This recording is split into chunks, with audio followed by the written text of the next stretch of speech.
listening to the 23 Personnel Podcast, a Texas Tech athletics podcast where food and sports clash at the goal line.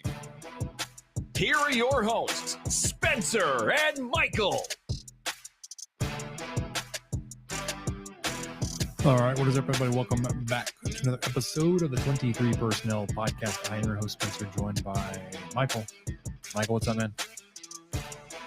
I'm festive. Are you festive? 'Tis the season, man. It is. Yeah, we are hours away from celebrating Christmas, but we are committed to you, the fan. We have a podcast, a preview, a game preview to get out. Not so committed to do it on Christmas Eve, but we are providing this for your entertainment on Christmas Eve. How about that? Christmas Day, even. Yeah, we are joining y'all a day earlier. This is perfect. This would be perfect for, not to stereotype, but there's probably a lot of you dads out there that haven't wrapped presents yet. And I mean, if it's 10 p.m. on the 24th and you're scrolling through your phone like, oh man, is there a Texas Tech podcast to listen to? We got you covered. Yeah. We thought about you. We're doing it for you. Roy says, howdy, gentlemen. Good evening, Roy. Steven, good evening, you glorious stud muffins. That one's got to go up on the video. Man. Good evening to you as well, Steven. We'll get into it as we get through our game preview. But much like the football team, certain Arkansas podcast hosts not showing up for the bowl game. Hey, in their defense, they're kind of the same boat everyone is this time of year, where you have a lot of commitments and a lot Opting of out. tough schedules to meet. Yeah, just a fun little jest at them, but I believe they typically do their streams Sunday nights. We couldn't join theirs Sunday. We offered Saturday. They were unavailable. We offered to do exchange recorded segments. And they just said they didn't have the opportunity, the time to be able to do that. So instead of them telling you who all is not going to be available, we're going to go off of reports that we could dig up and tell you about who's going to play for them, what this game is going to look like. Spoiler alert, no idea. No idea. Nobody knows. Nobody knows. Whether or not even our own players are playing, whether they're seniors moving on to play professionally, in the portal, not in the portal, healthy or not. I guess the only for sure guys we know that aren't going to be playing, Baron Morton, Micah Hudson. Would assume the linemen that are committed, McAlpine and Merriman or Buchanan, whichever one is committed to Houston. They're both committed because Buchanan's going to Arizona. Assume they're not playing. Yeah, probably not. I do appreciate Coach McGuire's stance on that. He was asked about guys that may be in the portal or approaching that decision that are still active on the team. And he said from his perspective, even if they were announced in the portal, they are welcome to play with the team because they were part of the team that earned the right to play in the game. And you were part of this team this season. You helped us get here. You're welcome and invited, I guess is the wrong word, but like the opportunity is there for you to partake, to play in the game. Yeah, I mean, I get it, especially with that perspective, emphasizing that a player won't be penalized. Yeah. And this is still part of the season they were there for. They were there for every practice. They were there for spring camp. They were there for fall camp.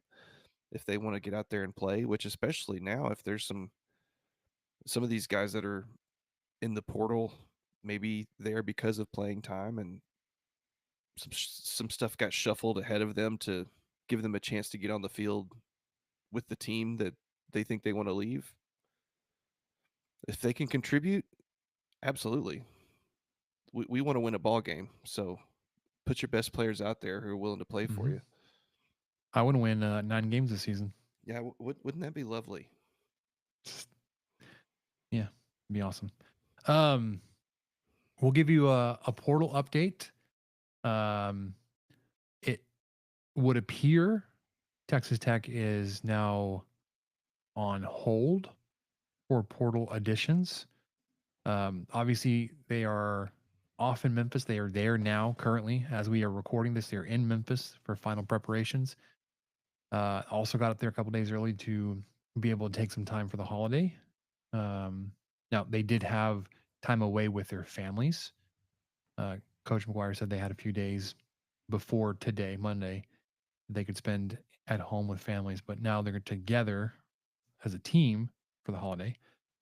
So they're up there in Memphis now.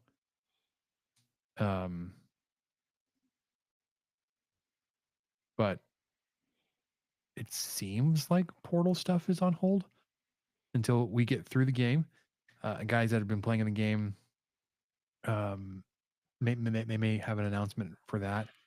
We'll have a spring portal season once the new guys get on campus and we get through spring ball and kind of figure out better how you fit in with the roster then.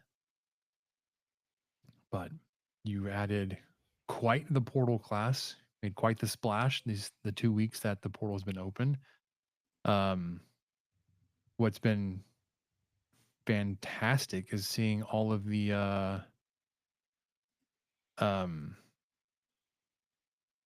wailing from the big time programs. Little old Texas Tech, how are they doing this? They're doing it the same way everybody else has done it. And now obviously it's out in the open. It's like you're able to pay players, bid for their services essentially. The details of what their offers are, like that's not public, but it's like it's not like it's some secret what Texas Tech is doing. There's been an influx of excitement and cash, and that has provided some results. And I think even then, you look at some of the guys like a Cody Campbell, who said it's not just him, but with his involvement with the Matador Club, every time there was some kind of announcement with a player commitment or whatever, they saw another influx of donations. So it was like success breeding success. You were getting guys signed and deals inked, and that excitement led to more donors, giving you a bigger pool to go continue to add to your roster. So you've added, I think, 17. Yes. Portal guys. 17. Most of which we've covered. Last time we talked I was coming off of my my team Christmas dinner where actually Coach McGuire came to speak to us, where he was, hosting defensive lineman from UCF, Lee Hunter. He had hinted that he was expecting a Hunter Sampson announcement coming soon. That has since come out. Offensive lineman, offensive tackle, probably your left tackle from North Carolina. Then you had defensive lineman from Houston, Anthony Holmes, defensive back corner from Purdue, former 5-star high school guy, reclassified up a year, was a high 4-star guy, Terrion Grant. You got to that point, then you had the coach's availability, the bowl prep media press conference. He said, he was asked about the transfer portal. He said, we've got 2 more positions we're looking at, running back and kicker. Not too long after the microphones went cold on that press conference, Quentin Joyner, USC running back transfer, announced his commitment to Texas Tech. And then just this past weekend, kicker from Buffalo, Upton Belafont, announced his commitment to Texas Tech. So you addressed every position that was out there. The only position group that went untouched essentially was linebacker, because I think you felt really good about your pieces there. You've got a great group of guys. You've got maybe a little bit of a log jam in terms of like how the years, the eligibility is kind of stacked up there, like around the sophomores. Would hate to lose any of those guys in the spring, but they weren't touched by the portal, but everybody else was. Offensive line, defensive line were the big points of emphasis, and then defensive back. Yeah, this portal situation, I think Tech's fortunate to be at the head of the 8 ball here, and I think it's a lot to do with how it's run. Sam Kahn Jr. had a really good article in the Athletic or New York Times or whoever owns them now, where he actually interviewed Cody Campbell and talked about the Matador Club and kind of how it works. And it shed a lot of light on how it's so successful. And Campbell said that it's more than just money, and he attributes Tech's success to these 4 factors. Number 1, complete alignment among coaches, boosters, and administrators. Number 2, the ability to move quickly to get deals done. I'll go into that a little bit more later. 3, the recruiting prowess of McGuire and his general manager, James Blanchard. And 4, the sums of money Tech can bring to the table. So I think throughout the year, what Blanchard did was I think they were looking at guys all year. And, maybe it was he had this really long list and only about 15 or 20% actually entered the portal. And Blanchard even said this himself. A lot of it feels like a waste of time because 80% of these guys don't get in the portal, but the 20% that do, you've already got it done. Your plan of attack is that much further ahead. So they already have a list of guys before the portal even opens that they're interested in. And then they're able to, because Campbell and, oh man, I hate that I keep forgetting the other guy's name, but his name's not on the field. So they run this like you would a big oil and gas company where you're trying to make deals and get landowners permission and do all these other things that you have to do. They have paperwork ready. They have stuff where guys can sign right there, or they can sign digitally, or they're people at all hours of the day that can draw up paperwork for someone to sign something. There's no one's going to be waiting on that aspect of it. So you mentioned that last week about how a lot of times when Tech hosts someone, they get them to sign before they leave. And this article went into a little bit more detail about how that happens. And that is obviously a huge priority for Tech is to make that happen and to have it be a done deal. So anyway, it was a really interesting article, kind of diving into it a little bit more, almost too much. Kind of don't want other schools to to to learn too much about this very successful process that's been going on here in Lubbock, Texas, which blows people's minds.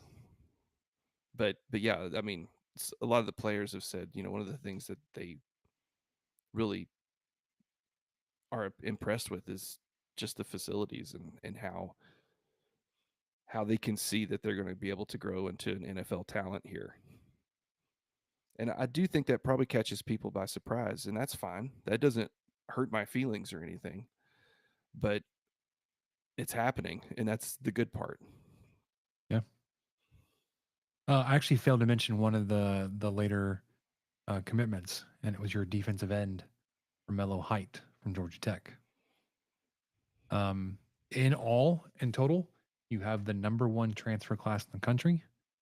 I don't know how everybody else is stacking up, if there's like a lot of movement left to do for the other teams around you.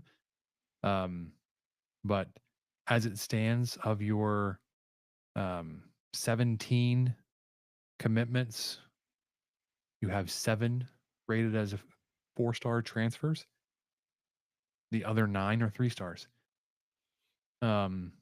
Your highest rated transfer is actually offensive lineman Hunter Zambrano. And then you at 93, then you've got 2 92s, Romello Height and Lee Hunter. So your highest rated guys are along the lines where you most needed help. It wasn't like, and like don't take this as me throwing shit at Micah Hudson, but it's not like you had identified areas of deficiency along the offensive line and defensive line, and then went and added a 5-star receiver.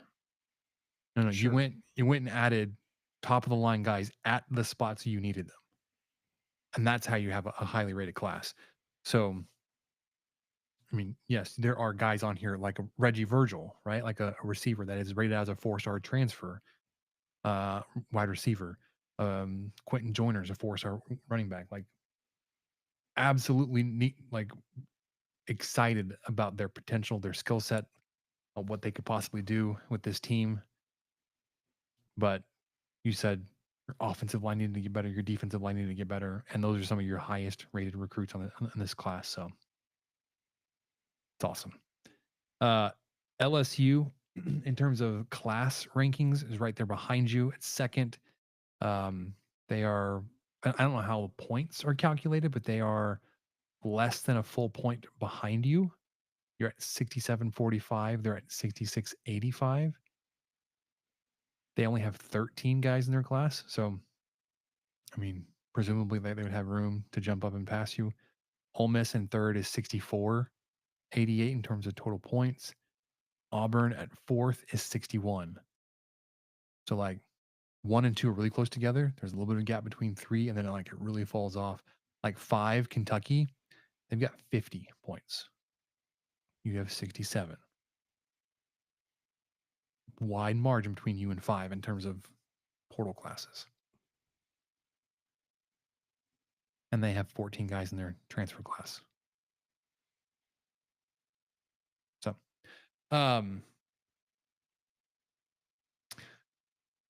the thing that we're going to watch obviously will be into the spring, how the guys show up, how they integrate into the team, how everybody coexists, everybody learns the new systems, how personalities mesh, how they pick up leadership roles, the dynamics within the program, and then what happens in the spring with roster numbers. Because I think as it stands, you're a good number over your projected limit, which you don't have to get there. You don't have to trim that number down until the summer. But I think if I am remembering correctly from a roster count from Kyle, I think you're several guys over your limit, your projected limit. But we'll see how that plays out. Anything else, Michael, on the transfer season so far? I think that's all I would. That's all I've got. It's a great class. I'm really excited. Yeah, I mean, aside from being excited, I'm not trying to poo-poo anything. It's just I haven't been breaking down any film over here, but I have, for the first time ever, been kind of drawn into the portal season and feeling a lot more optimistic than I probably should. Yeah.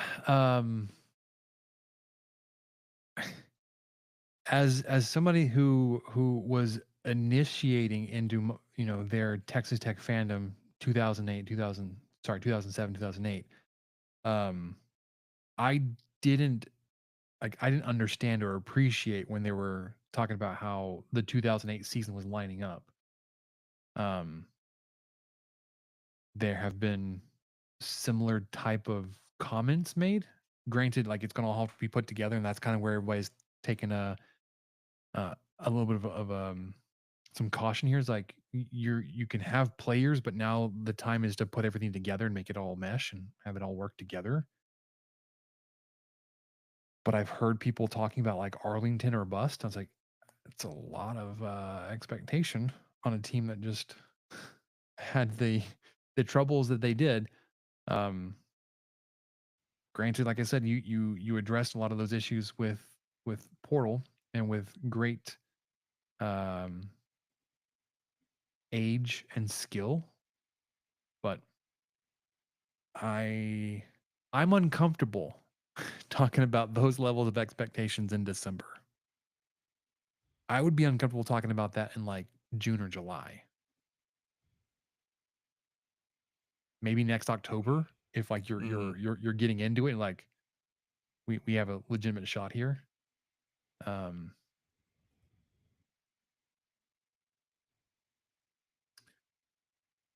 Gamblin says I'm on the wrong side. I'm confused. What does he mean by that? Wrong side of the argument here. Wrong side of the screen. Anyways.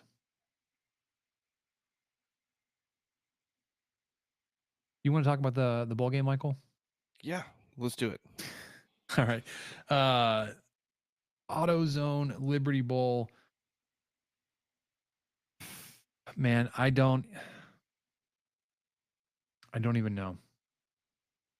Isn't your face normally on the left? I can't control that. Oh, I see. That's the wrong side. I'm not gonna fuss with it. I couldn't tell you. It probably is. It doesn't. Riverside decided it was time for a mix-up. So let's put it that way. This puts Michael's face closer in line with the camera so I can look at him and have me look like I'm more closely looking at the camera. This is me looking into the camera, me looking at Michael. That's me looking at me. This is me looking at notes. Camera, Michael, me, notes. So, drink. Well, you're always on the wrong side of the arguments, Rob. The way that's signed actually tells me that Rob's not actually saying that. That's actually Kyle. You just never know. You just never know. All right. Preview the game, Michael. Obviously, I am not in Memphis. You're not in Memphis.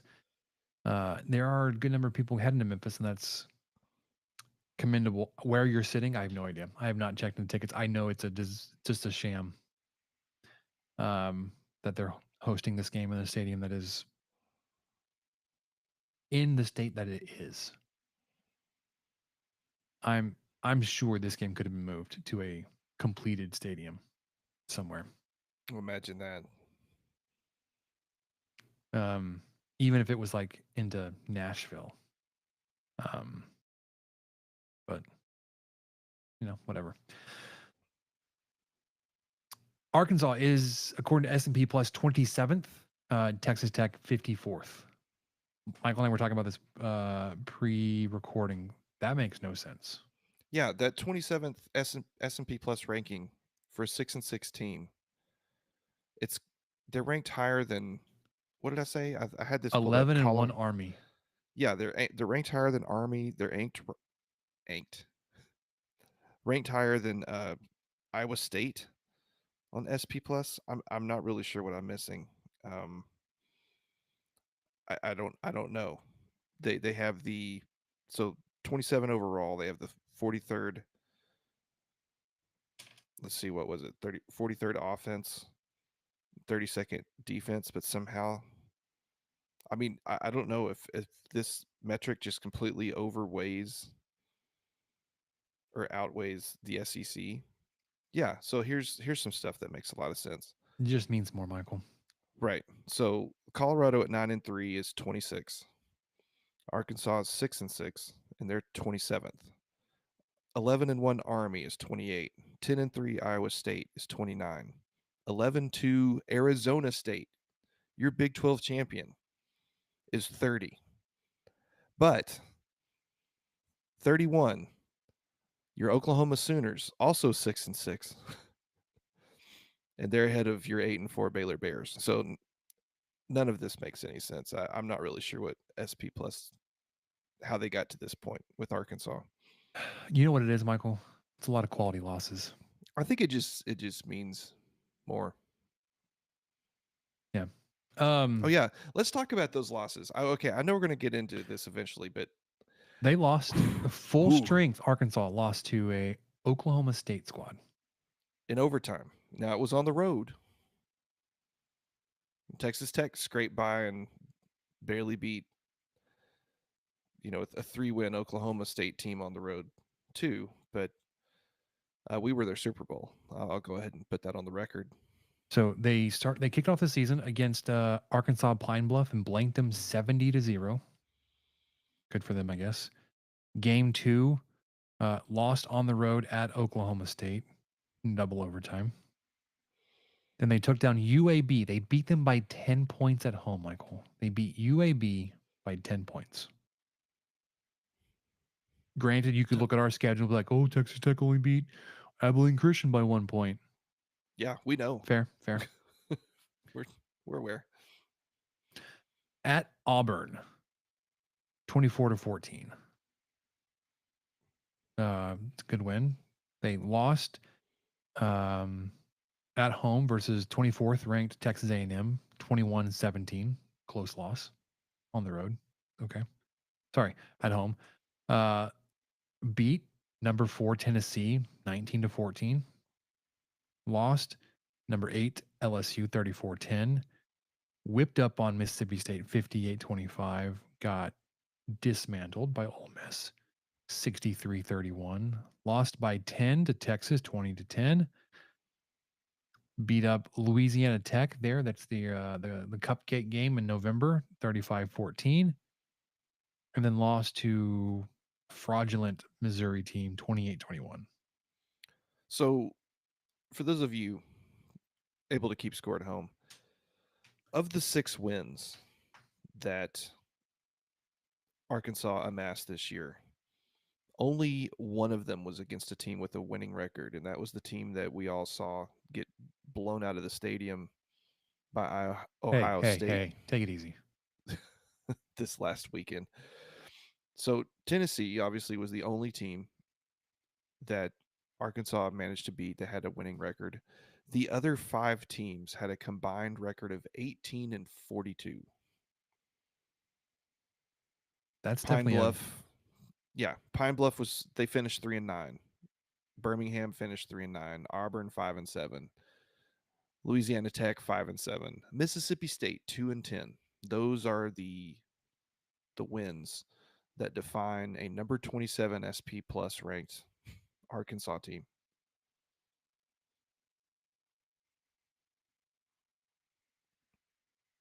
There you go.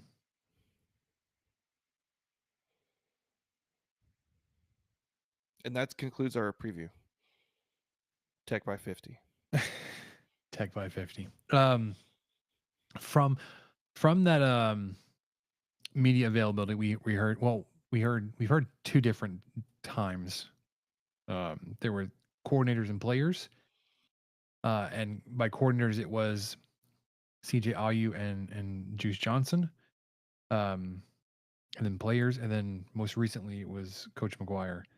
From the coordinators, we heard that CJ Ayu, because based on his personality, where he wants to be, he's going to be coaching on the field. Wants to be among the players. Juice Johnson will be up in the box.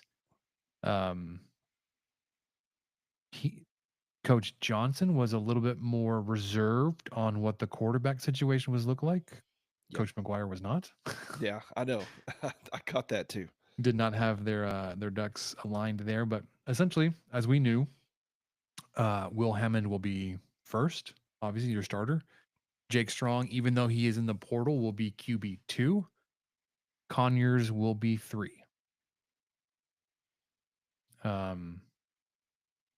Coach Johnson said, like, we'll have a plan for it. You didn't want to give it away. McGuire probably did. I mean, if you knew about the roster, which anybody that would be doing professional and prep on this team would, that would probably be a pretty strong indication of what was going to happen. Except for maybe like you didn't know whether or not Strong was going to play. So you got that confirmation. Or Strong was going to be available. I just assumed it was going to be Hammond and Conyers. McGuire confirmed that the package for Conyers has expanded. Correct. What? Phrasing. Yeah. And then going back to what we said earlier, players in the portal will play if they want to, namely Jake Strong, Jordan Brown.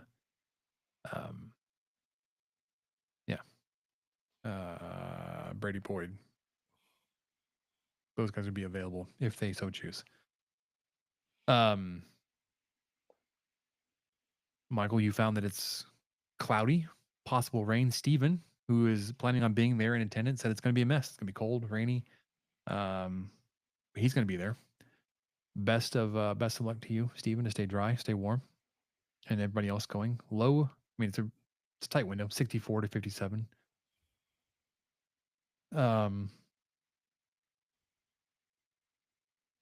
Decent chance of rain, light wind.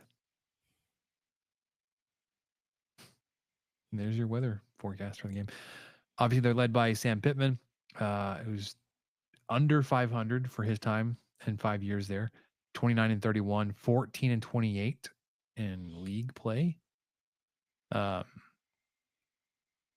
We mentioned they were 6 and 6 this season, 3 and 5 in SEC play, but those 5 quality losses, man, make them the 27th best team in the country. Bolstered by their 1 win against a team with a winning record, Tennessee. Head to head, Arkansas owns the head to head record. They're 29 to 8, going back to Southwest Conference days. Only the third matchup since 1991. Those last two, relatively recently, both of the visiting teams won those. I believe it was 14-15. Arkansas came into Lubbock and it just absolutely dismantled the Texas Tech defense. Alex Collins, a slow, painful death. Alex Collins was a force to be reckoned with that day. Let me look that up. Because it was one of those things where like it just felt inevitable. 49-28 did Arkansas beat Texas Tech that day. They scored 14 points in 3 of the 4 quarters. Only scored 7 in the third. We got a little bit of a break there. Alex Collins, 27 carries, 212 yards on the day, 2 touchdowns. Jonathan Williams also added in 22 more carries, 145 yards. Between their top 2 running backs, Michael, 49 carries for 357 yards, 6 touchdowns. The team ran 68 times for 438 yards, 6.5 yards per carry, 7 rushing touchdowns, long of 84. Brandon Allen was their starting quarterback that day, Michael. He attempted 12 passes. Yeah, that's exactly what I remember, was just them just running it down our throats, basically. And what I was trying to find, here it is. I knew it was really bad. Time of possession. Texas Tech had the ball for 19 minutes. Yeah.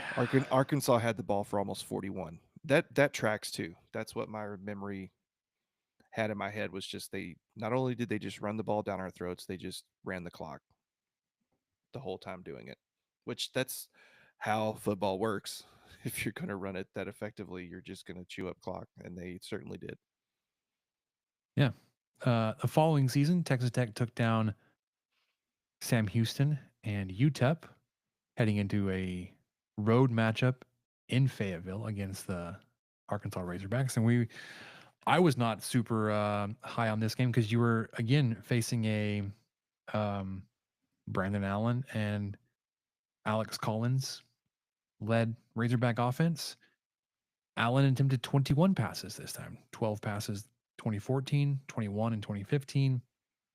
Arkansas rushed 43 times on the night, but only for 228 yards, 5.3 yards per carry, and 1 rushing touchdown. compared to the 68 carries the previous season, 400 yards, and 7 touchdowns. Patrick Mahomes was your starting quarterback in this game, not Davis Webb. He went 26 of 30. He had 4 incompletions on the night, 2 of which were interceptions. So only 2 passes hit the dirt or were dropped. DeAndre Washington, your leading rusher on the night, 11 carries, 75 yards. Patrick Mahomes had 10 carries, 58 yards. You had a passing touchdown from Jakeem Grant, 72 yards to Reginald Davis. That was a fun game. Just you jumped out on him, got ahead, held a lead. You had been just absolutely battered by Alex Collins the year before, and the game was essentially ended when you manhandled him and took the ball from him. I mean, you were up 10 or 11 points there at the end, but you took the ball from them and didn't, you snuffed out their last little bit of life there, which was just fantastic. And then you got the fantastic quote from Kingsbury in the post game, taking a shot at Bert, who had gone to the Texas High School Coaches Association, said, if you don't play with a fullback, we'll kick your ass. You know, run it this many times, we'll kick your ass. And Kingsbury's like, yeah, well, he just got his ass kicked. Had the little carnation or the whatever, that little flower on his jacket. Wore the suit to the press conference at the end of the game. I don't know if he ever did that before or since. It was all orchestrated. But now it's personal. Now it's personnel. Between those two, the last time we had played was back in 91. Those that are following, like obviously Texas Tech is a very highly penalized team. Guess what? So is Arkansas. Texas Tech has 91 penalties on this season. Arkansas has 83. Only 40 yards differentiate the two squads in total penalty yardage. They have 61 penalty yards per game, which is good for 12th in the SEC. 45 penalties. Oh, that must not be right. No, but they're sixth in the SEC. Yeah, I didn't change that number. Both teams are perfect on extra points. However, Texas Tech is 21 of 23 on field goals. Arkansas is 14 of 21. Yeah. Offensively, when Arkansas has the ball this season, these numbers may get thrown out the window. This season, they were putting up 269 passing yards per game and 8.2 yards per attempt, 180 yards on the ground at just under 5 yards per carry. They're converting 43% of third downs, 59% of fourth downs, scoring 30 points per game, converting 86% of red zone opportunities into points. However, they have been decimated by the transfer portal. And in a way that, like, Texas Tech is allowing players that are in the transfer portal to play. Arkansas transfer portal players are not playing. Two of their leading receivers are in the portal. They're both gone. Jordan Anthony and Tyrone Broden.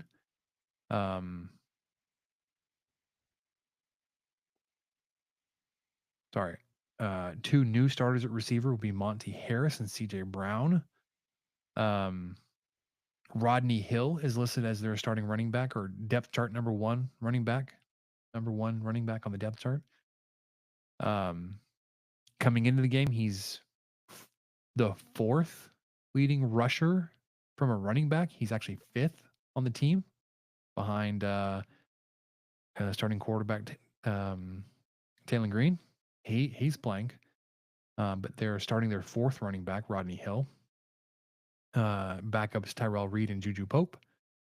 But their leading rusher, Jaquindon Jackson, opting out for NFL draft prep. Braylon Russell and Rashad Dubinion are in the transfer portal.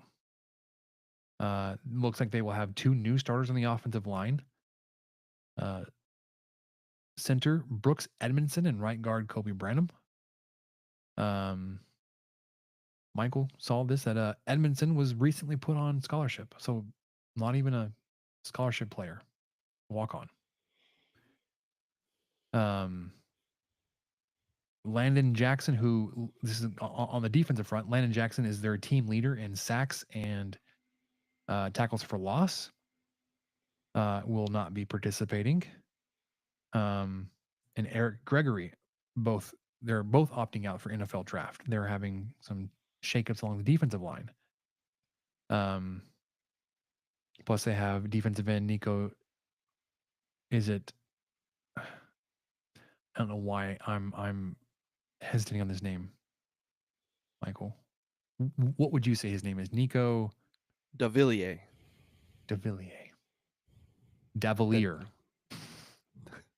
I'll just call it the opposite end of that. So they're looking at starting sophomore defensive ends Quincy Rhodes, and then Anton Junkaj.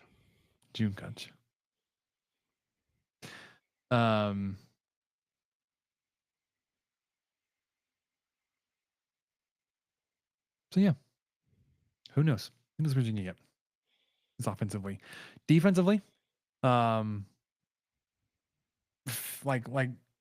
missing a couple of their key playmakers up front. As a unit, I mean they racked up 62 tackles for loss, 25 sacks. Landon Jackson, like I said, is the team leader. He had 10 tackles for loss and 6.5 sacks. They had 8 interceptions and 42 pass breakups on the season. They had allowed teams to pass for 244 yards per game, 7.6 yards per attempt. Pretty good on the ground, 122 yards per game, 3.4 yards per carry. Teams are converting only 36% of their third down and 55% of their fourth downs. They're giving up just 25 points per game and holding teams to 83% red zone scoring percentage. Whereas Texas Tech throwing for just under 300 yards a game at 7 yards per attempt, 162 rush yards, 4.5 yards per carry. Converting 49% of third down, 52% of fourth down, scoring 39 points per game, and 93% in the red zone. We have been tracking the CFB graphs matchup generator. It has not really been updated since the very first tweak, despite all of the portal announcements and departures on the Arkansas side. It is a very thin margin for Texas Tech, 29, the projected points 29.79 to Arkansas's 29.53. Win probability for Texas Tech 50.79 to Arkansas's 49.21.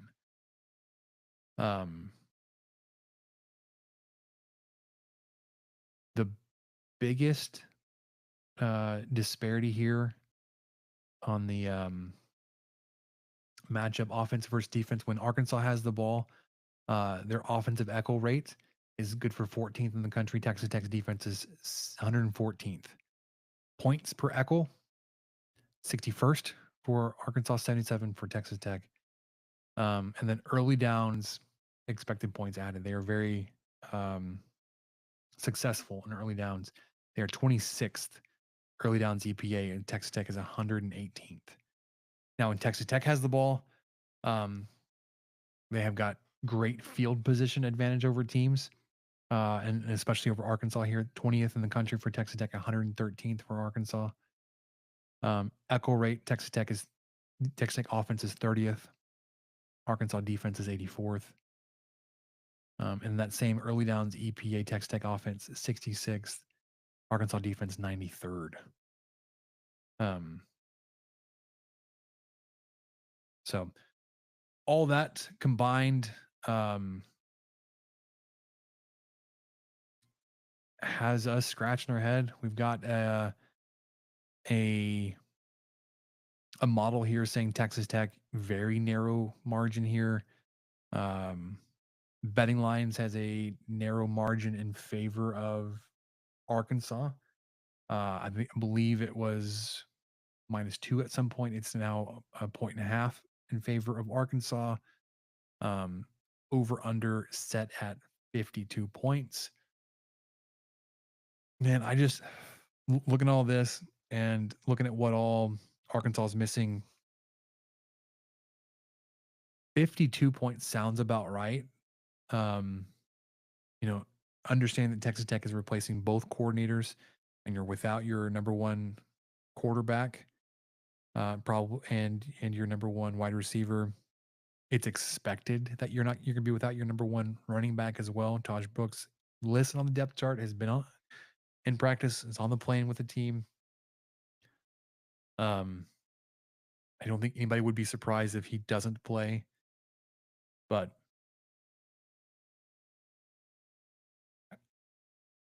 I guess having laid all that out, being without your number one quarterback, running back, receiver, or your coordinator, a lot of question marks there. The number of positions affected, number of players affected for Arkansas is greater. They're feeling it differently.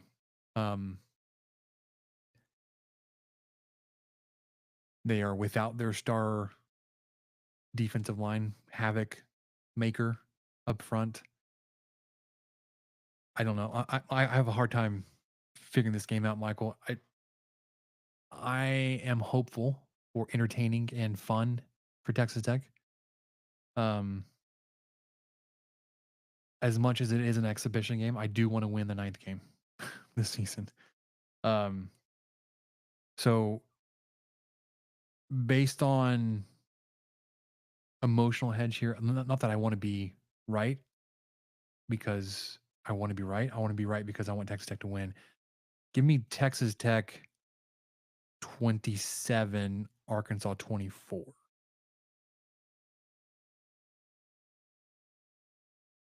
What about you, Michael? You got anything percolating over there? Yes, I had a coughing fit for like the last 5 minutes that you were For kind those enough watching, to you just vanished. I did. Well, my web browser. Oh my gosh, sorry. My web browser wouldn't even allow me to. It froze up while I was trying to mute as the coughing fit started, and It so I wouldn't just let you. didn't know. Yeah, I didn't know if I muted or not, so I had no choice but just to completely leave the room. And I came back and it was muted, and I was so happy. But anyway, He left us. so yeah, so if you can't tell by my voice, the last 5 minutes have been a little rough on your guy over here. So I'm a little bit more bullish. Maybe I'm needlessly optimistic. Maybe I just have too much Red Raider Kool-Aid going on or whatever it is, but something about this Texas Tech team, despite the fact that we are without our our newly hired defensive coordinator, we are without our newly hired offensive coordinator, our defensive coordinator and defensive backs coach were fired. Our offensive coordinator is in Florida. Our starting quarterback had shoulder surgery. There's a very likely chance that Taj Brooks is not going to play, who is, the one of the best running backs that's ever come to Texas Tech. So despite all that, hang on. Had to clear my throat again. Did it work? I don't know. Yeah, you're muted. Despite You're all good. that, I still feel really good about this game for Texas Tech. And I'm trying not to just because of vibes, but that's basically where I'm at. We have seen Will Hammond played a really good half in Fort Worth, aside for a couple of drives in the fourth quarter, but he just got thrown into it and still played a good game. So I'm pretty confident with what he can do. I'm pretty confident with what Juice Johnson might dial up a little bit for Conyers here and there. Not having Taj is really going to affect things, I think. So yeah, probably should go for a lower scoring game, but I'm pretty much thinking the same thing you are, except more so. So I'm going to go Texas Tech 35, Arkansas. Excuse me. My gosh, I'm struggling, guys. Texas Tech 35, Arkansas 27. Well, we appreciate you pushing through, Michael, Wow. for putting it on the line for not only me, but for the listeners, Only the for fans. you. I would only do this for you. You hear that, everybody? Just doing it for you. All right. Let's look around the rest of the Big 12, the games that have been. Maybe we'll even talk about some of the playoffs. Gnashing of teeth for Indiana. And then everybody else, like all the other visiting teams, also had large margins of defeat, including an SEC team. I love how that like immediately invalidated Kirk Herbstreit's argument. Not even 24 hours after he said it. West Virginia has been the only Big 12 team to play so far. They were +5 in the Scooters Coffee Frisco Bowl versus Memphis.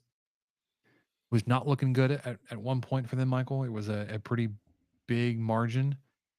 And it ended in a 5-point loss.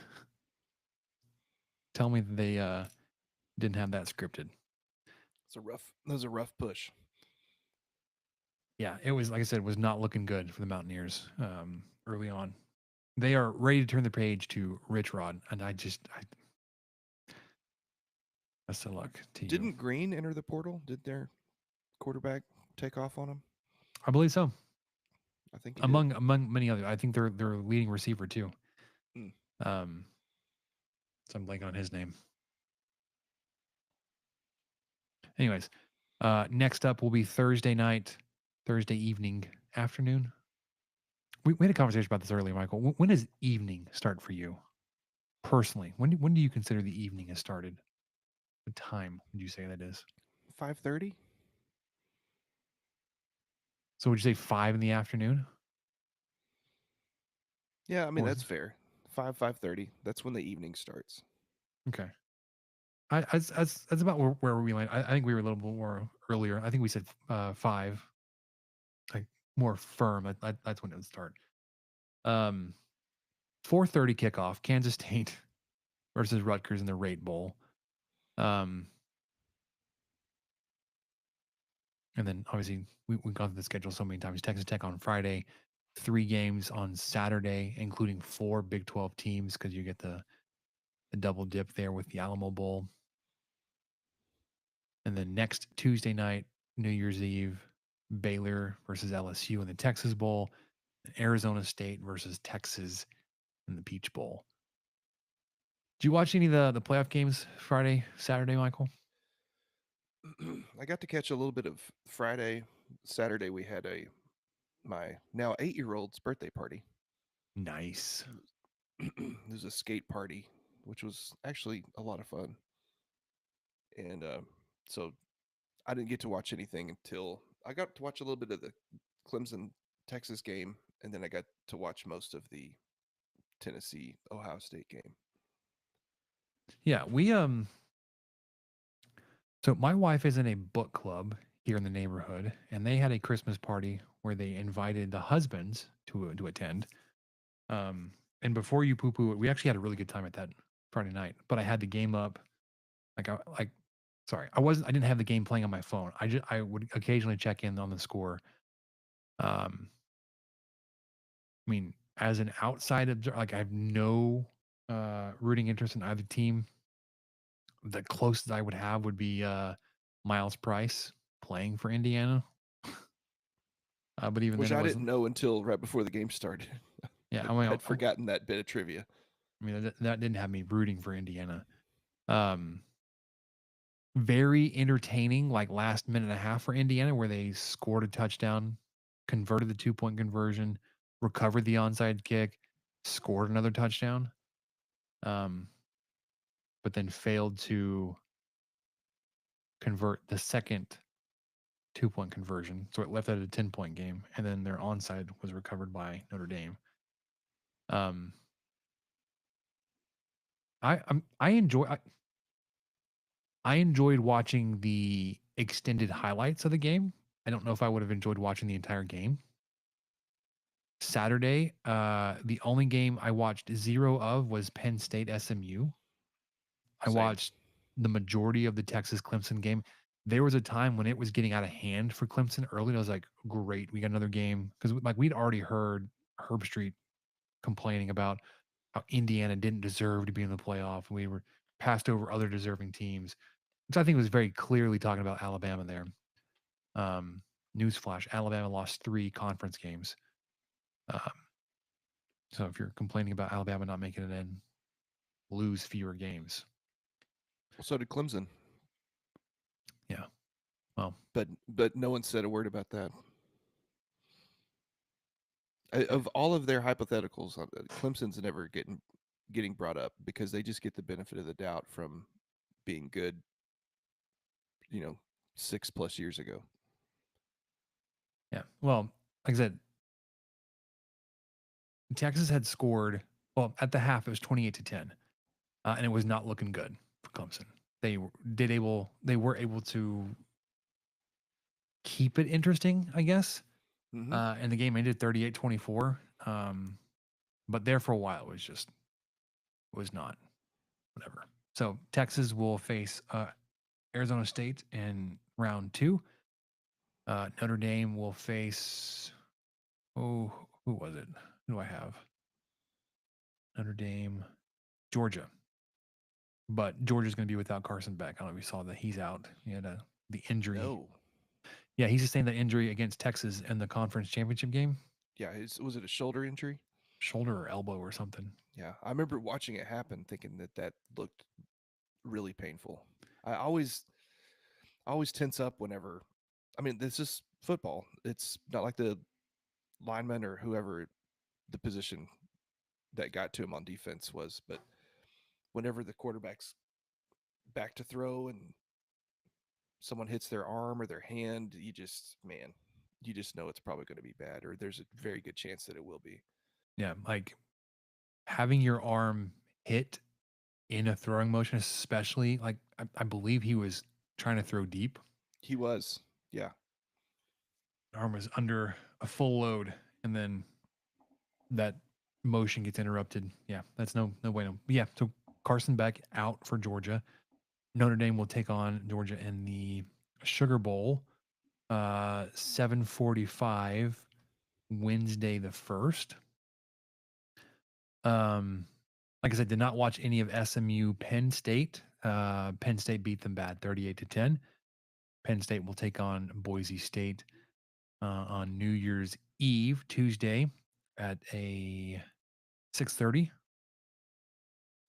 And then the night game, I watched most of this one. It was never really close. Ohio State started fast and just never let up. They ended up beating Tennessee 42-17. Will Howard looked good. He finished with 300 passing yards, 2 touchdowns.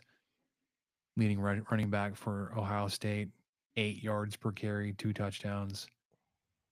They took Will Howard out of the game. He didn't even finish the game. That's how much of a blowout this was. Yeah, well, they got to keep him safe and healthy. Oh, I agree. I don't think that's 2. I think that's a great thing to do, but just to put it into perspective, Tennessee, a 3-loss SEC team, got blown out so badly that they saw the opponent's team's second-string quarterback start as they waved the white flag with like 8 minutes left.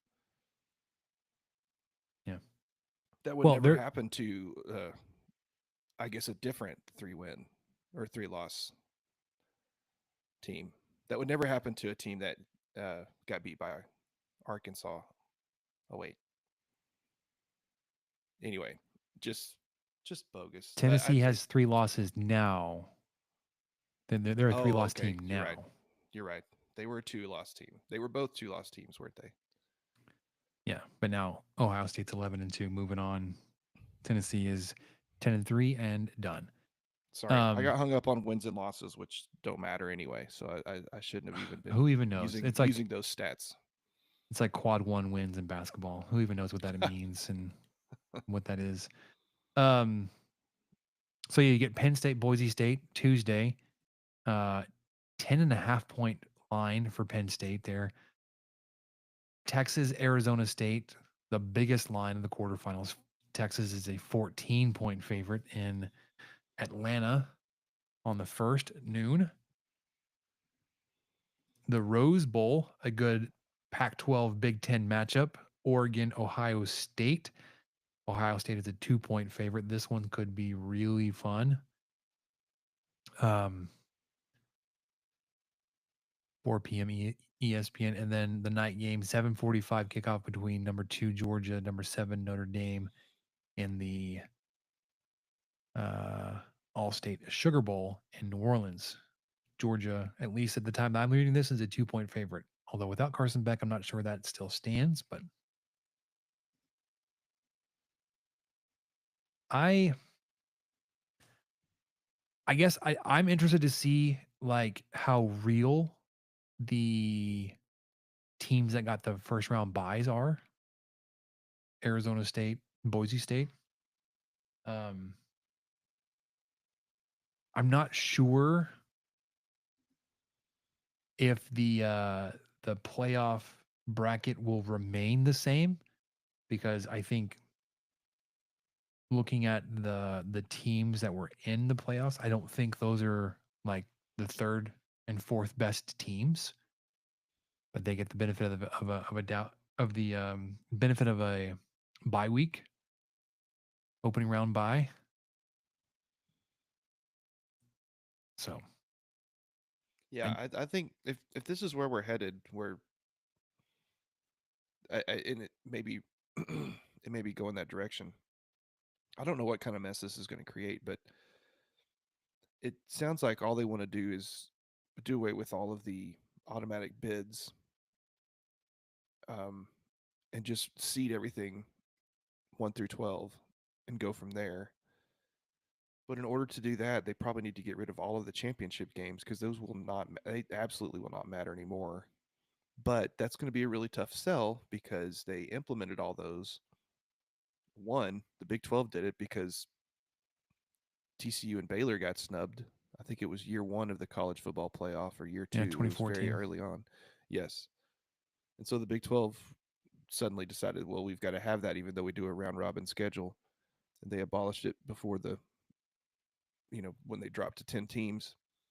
They brought it back, but it's such a moneymaker. It's another game. It's a neutral site game for all these conferences. It's just another way to sell tickets, another way to get TV money. I don't I don't know what's going to win that battle. Who's going to come out and say, "Well, all right, fine. If you're just going to rank 1 through 12 and not take conference champions champions into consideration at all, then why do we even play that game? And we're just going to forfeit that money." But that's one thing we've learned through all this, Spencer, is no one's taking pay cuts. Why would you? And yeah, so I don't know how that's going to work out. Yeah. So we'll see next round of playoffs next Tuesday, Wednesday. I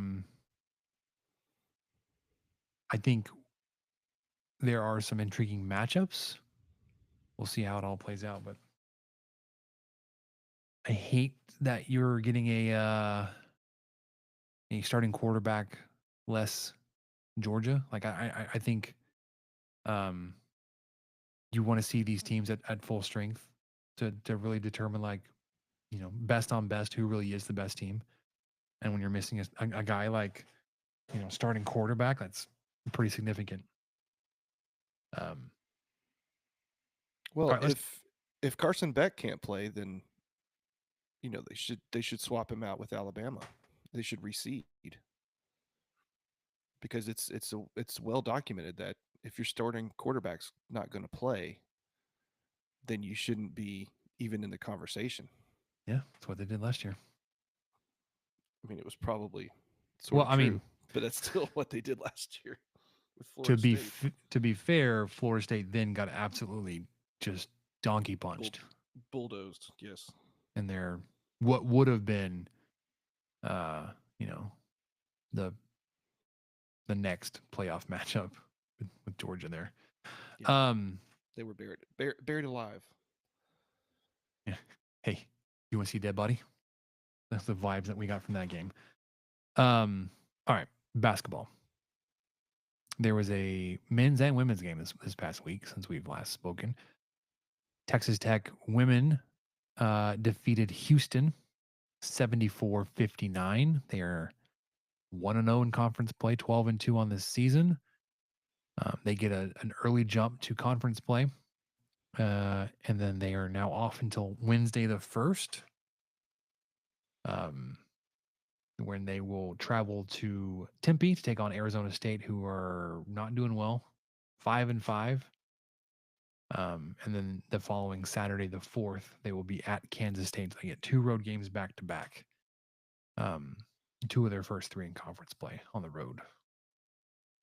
Yeah, that Houston game was a bit of a that was a tough start. I mean, I actually the start was great, but the end of the first quarter, I believe Tech was down by 3, and a lot of that was Houston rattled off, I think, a 10-0 run. Tech didn't score for over 4 minutes at the end of the first quarter, and it just kind of looked like it was going to be one of those games.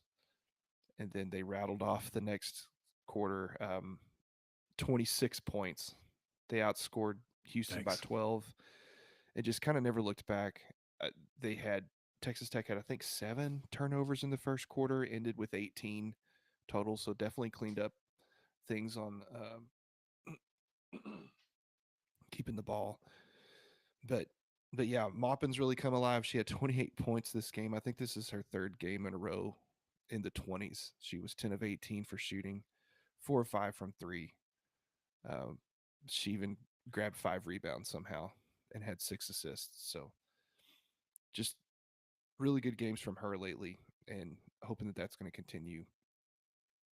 I just, Sonogo had a nice, quiet double-double, 12 points, 6 of 7 from the field, and 10 rebounds. So it ended up being a really good game for the Lady Raiders once they kind of got out of that 5-minute funk they had in the first quarter, and then it was fine.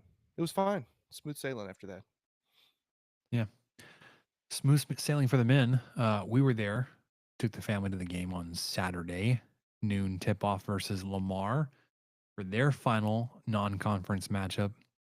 They emerge victorious 101-57. What was interesting or entertaining for us as a family to track, halftime, Texas Tech was up. Let's look at the box score real quick. They were up 27, 49-22. And my oldest said, "Hey, when do you want to leave?" I was like, "Well, if Texas Tech ever gets up by 50, we can go." There was a stretch there where it was Never down, quite like did it. they were up, I think 42 at one point, and like we were counting, like, okay, we need 21 points, we need 17 points, we need 13 points, we need 9 points. Like we're my oldest was tracking this very, very close. He was ready to go. I think we ended up leaving at the under 8 timeout, anyways, just because we had our fill. I mean, we were one of like 5,000 people in the arena. It was fun. We had cheap seats and enjoyed not having to be crammed in around a bunch of other people, and the kids did their thing and no stress. You played this game really without a big man. JT Toppin did not play. Federico did not play. You had EY start, and he got 24 minutes. You had ended up getting 5 guys in double figure scoring, including EY. He had 13 points. Darian Williams, 7 of 13 from the field, 4 of 6 from 3, 5 of 6 from free throw, 23 points, 7 rebounds, did that in 24 minutes. It felt like he played a whole lot more than that because I think when he was on the court, he was everything. Chance McMillan very quietly, at least for me being there, put up 19 points on 7-11 from shooting from the field. Christian Anderson, 20 points, 8 of 10 shooting from the field. Kevin Overton is your other guy in double figures. He had 17. So Yalaho had Yalaho had 13.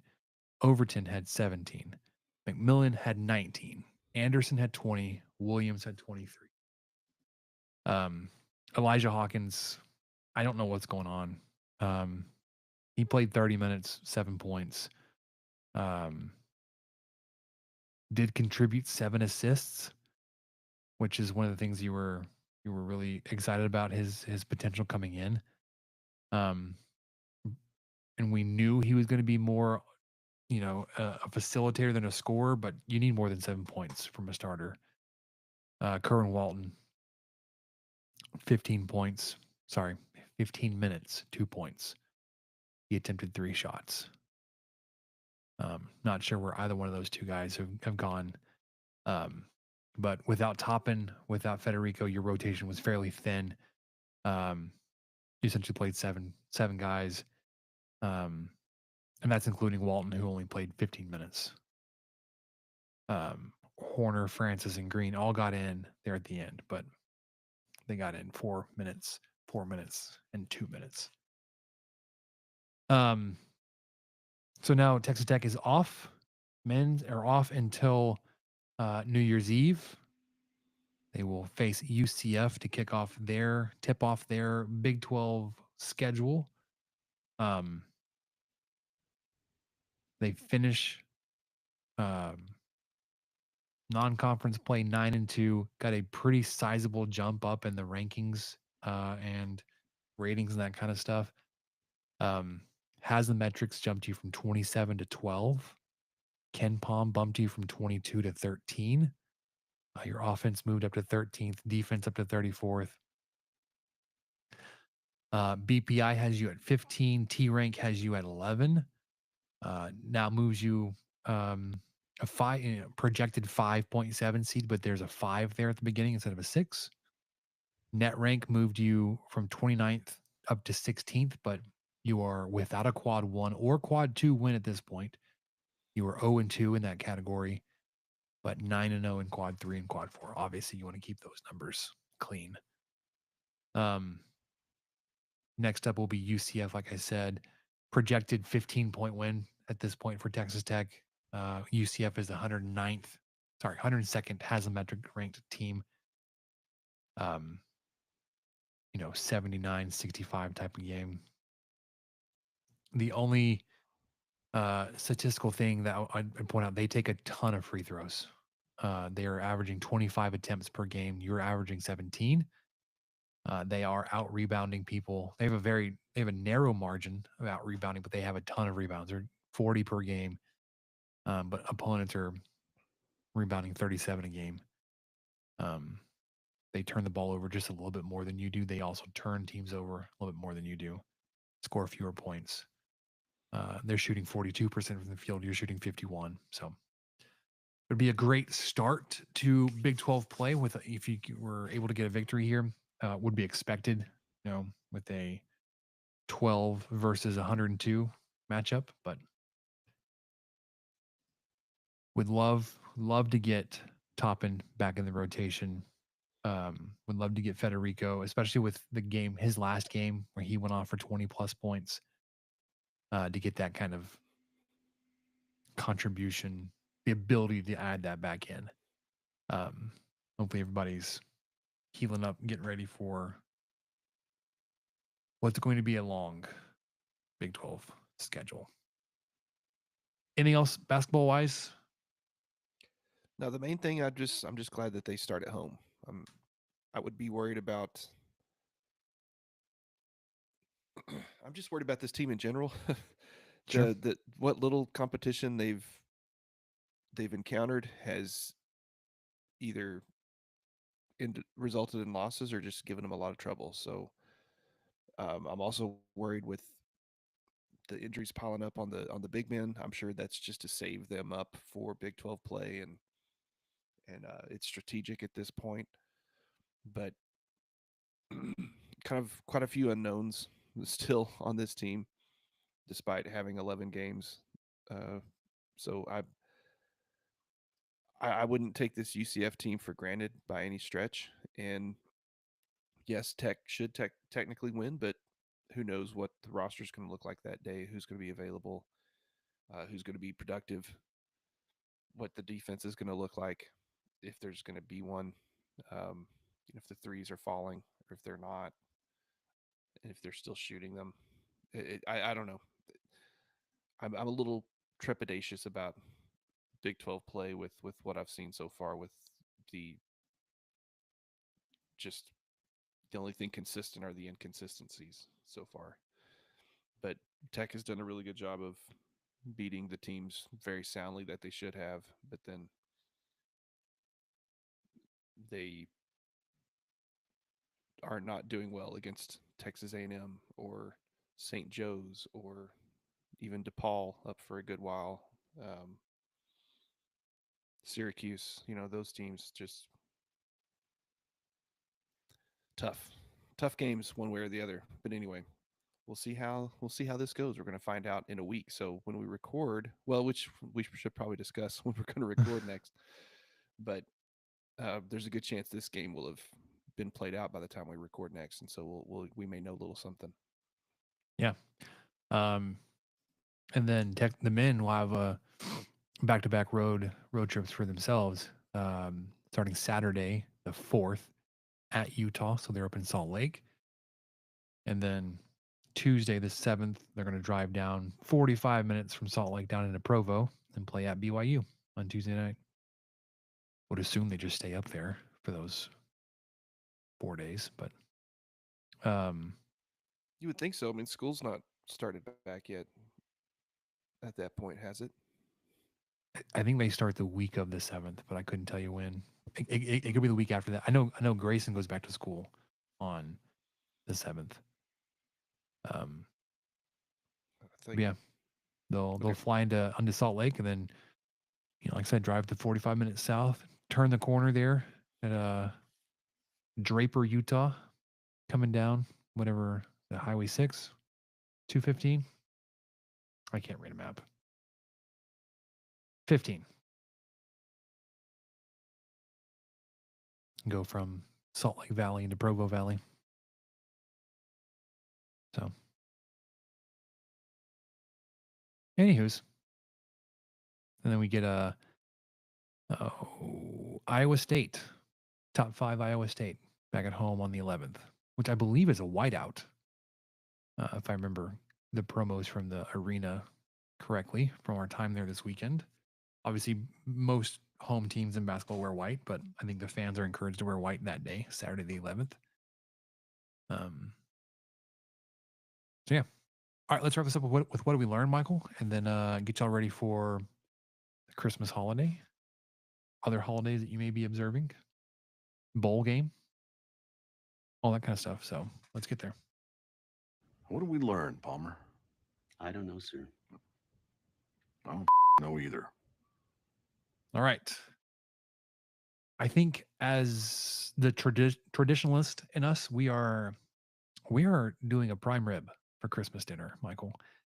And prep on that for me started a few days ago. I pulled it out of the freezer and bought it when, United had this superb sale on it. I think it was like $4 a pound. It was stupid.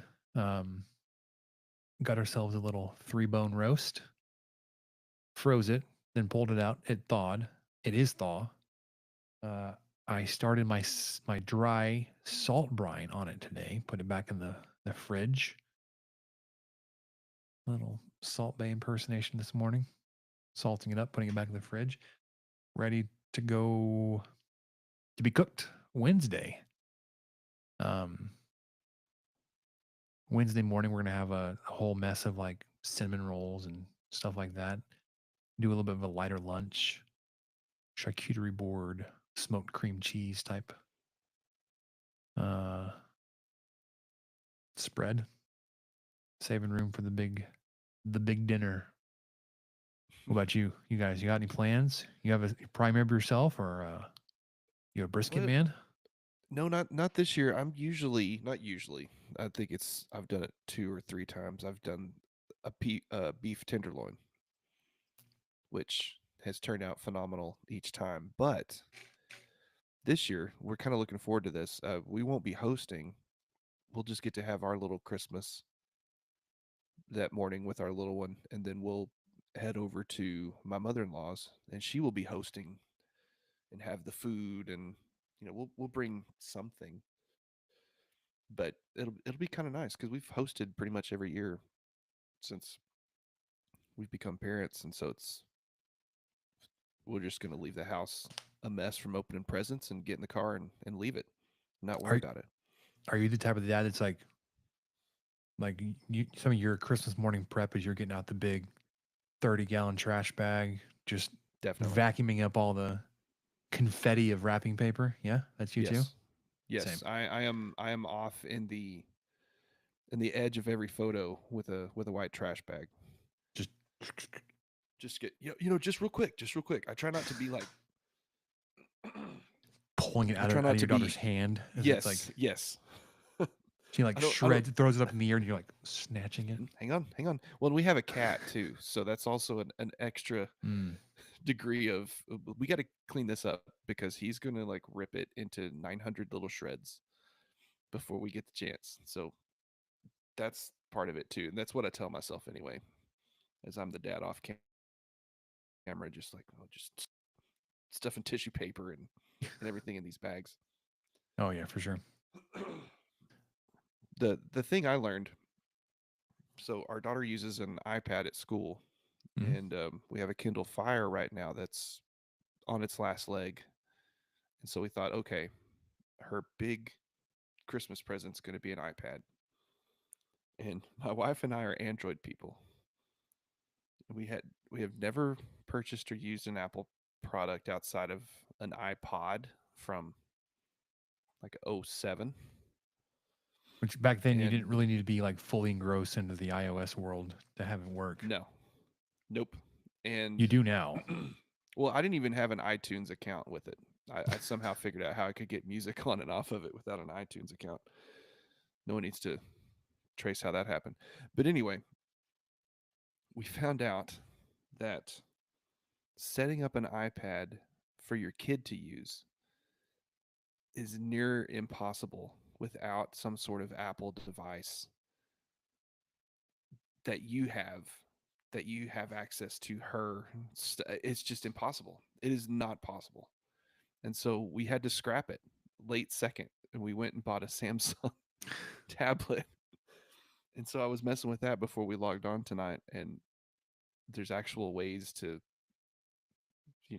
from our phones, we can say that she has access to this or that, or say that she, the thing automatically turns off after this amount of time or this time of day or whatever.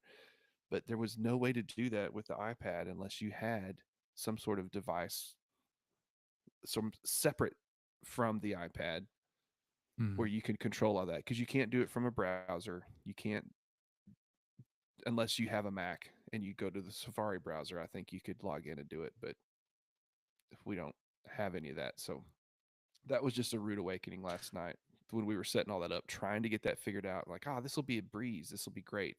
Everyone says it's the thing to get. It's so easy to set up, but then we started thinking Yeah. about it. Oh, everyone who's told us that all has Apple products, and Yep. they're bought in already, and we're not. And I was so naive to it and thinking, we got this. So last second we were setting up a Samsung one today that hopefully will be ready to go by Christmas. I'm sure it'll be And fine. then we'll That's yeah, we got the iPad at Costco, so I think we have 90 days. So we're gonna just take it back. that's impressive though that Hopefully. you were ahead of the game setting that up. It's like I would have bought it and just be like, yeah, we're good to go, and like fussed with it all of Wednesday throwing it against the wall like 1:30. Like, forget this. I'm That now in a was- sour well, mood the rest of Christmas. That was what we did last night. That was me Sunday night. That was my sour mood during the Cowboys game, which I barely paid any attention to. I was just over there researching iTunes kids profiles and how to this and how to that. And, you know, my wife created a profile, and then we created one for our daughter, and then we signed in and on my wife's profile. I'm like, oh no, we shouldn't have done that. We should have signed in on our daughter's. And so we switched and did that. And then just none of it was going to work. None of it was going to work like we wanted it to. So went back to the comfort of the Android, and I've gotten really far with it, way farther than I would have. I'm just surprised. I know it's so minor, but the Apple interface is just different enough from Android that I just felt like I was looking at an alien device, just like something from an like this is from a bizarro planet. Like this is from an alternate universe. This should work exactly like I think it does, but nothing does. I need to swipe this direction instead of that. And you know, the settings thing looks like this instead of that. And I'm in the App Store. I don't have to like open Google Play or whatever. I could just there were so many different little things that I did not anticipate. I just thought, oh yeah, we'll wing it. It'll be fine. But I knew that if I handed that to my daughter on Christmas morning without some stuff set up, it wouldn't have gone well. And yeah, unfortunately, we have two devices right now. Hopefully, Costco will take the other one back because we have no use for it apparently. Oh, like I said, that's impressive. You're on the ball because like I said, I would just assumed it would have been fine. Oh yeah, because you know, Apple's so user friendly until it's is. not. I'm sure if I had an iPhone while I was doing all this, we would have knocked it out and it'd have been great. Because once we made the decision, we're like, okay, we're going to abandon this. We're going to go get a Samsung. I downloaded, Google has this family link app. And so I downloaded that on my phone, and I pretty much set up my daughter's Gmail account and all that other stuff through that app. And then I logged into the tablet this evening, and a lot of that stuff was already the parental stuff was already done because these phones talk to each other. You know, these devices talk to each other. So As they should. Yeah. Yes, but hey, live and learn. Live and learn. That's all we do every day, every week. Yep. All right. That'll do it for us. 23 Personnel Podcast this week. Hitting you a little early, getting ahead of the Christmas holiday. Y'all have a great Merry Christmas. Stay safe, especially if you're traveling. We're getting ready for the bowl game. Hopefully Texas Tech comes out victorious there in Memphis over a who knows what kind of Arkansas team after the portal, but we'll be back next week. For Michael, I'm Spencer. We'll catch you guys next time. Thank you for listening to the 23 Personnel Podcast. Help us out by subscribing, rating the show, and leaving a review. Follow us on Twitter at 23 Personnel, Spencer at Punt Suck, and Michael at Michael_LBK. Be sure to catch the next episode. And until then, guns up and let the tortillas fly.